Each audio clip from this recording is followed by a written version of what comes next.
This presentation will look at the disciplinary process of the OCT, or Ontario College of Teachers. In order to cover the OCT, I'm going to start with the OTF, or the Ontario Teachers Federation. Established in 1944 by the Teaching Profession Act, the Federation was responsible for both regulating teacher discipline and advocating for the profession. In 1996, the Ontario College of Teachers was established and took over the role of professional discipline and is accountable to the public, leaving the Federation to continue with professional advocacy. The college sets and enforces professional standards of practice for teachers. The college will act as prosecutor should a complaint against a teacher be made. This is where being a member of one of the 4 OTF affiliate organizations is helpful. Each affiliate exists to support and protect its members and ensure they are treated fairly, including support for due process in disciplinary matters with employers or with the College of Teachers. Before a complaint is officially made, it is suggested that the teacher, principal, or school board official be approached first, if it is appropriate to do so. Then the college may be contacted. A formal complaint can be submitted online, in writing, or recorded and then sent in to the college. Complaints cannot be made anonymously. Once these steps have been taken, the subject of the complaint is informed and has 35 days to respond to the complaint.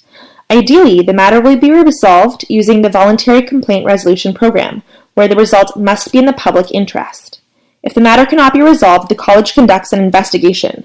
The college has 14 council committees and is made up of 37 council members, 23 elected and 14 publicly appointed to the provincial government. If an investigation is required, the findings are reviewed by the investigation committee, made up of 9 members who may offer a solution or refer the complaint and findings to the Fitness to Practice Committee for matters relating to alleged incapacity, or the Discipline Committee for matters relating to alleged professional misconduct and/or incompetence.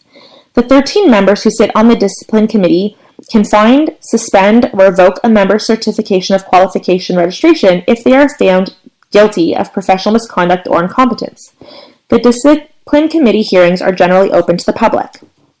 Open to the public includes the media.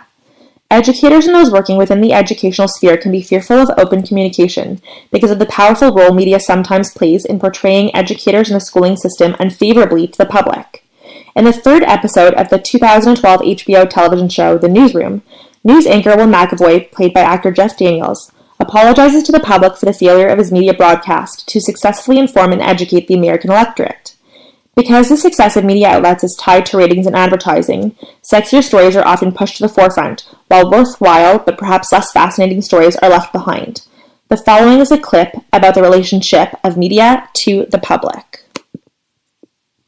Nothing is more important to a democracy than a well-informed electorate. We'll endeavor to put information in a broader context. We'll be the champion of facts and the mortal enemy of innuendo, speculation, hyperbole, and nonsense. Because news is only useful in the context of humanity. News is only useful in the context of humanity. If only fiction and reality could be ideally aligned.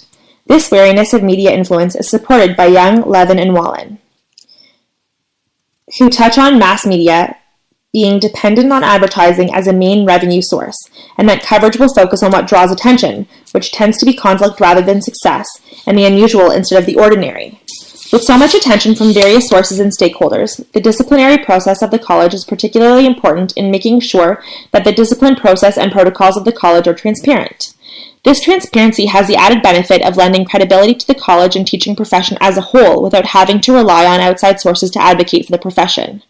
Now that we've looked at the disciplinary process of the OCT, is the OCT needed? Is it an integral part of the profession in Ontario? Before the OCT was established, it was the Minister of Education in each province who retained sole authority for issuing teaching certificates and who alone could revoke them for incompetence or misconduct. By separating the conflicting responsibilities of protecting and disciplining teachers, there is a clear path to the disciplinary process. However, as Young, Levin, and Wallen write, the Colleges of Teachers has not been without its controversies, so much so that in 2011, the British Columbia government dissolved the BC College of Teachers and returned most of the college's function to the Ministry of Education.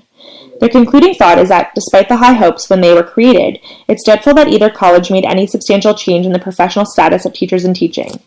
Although the OCT might not be intrinsically needed for teachers in Ontario to do their jobs, there is a reasonable argument that the division of the Ontario Teachers Federation and Ontario College of Teachers chunks things nicely and makes the process and protocols for disciplinary action easier to navigate.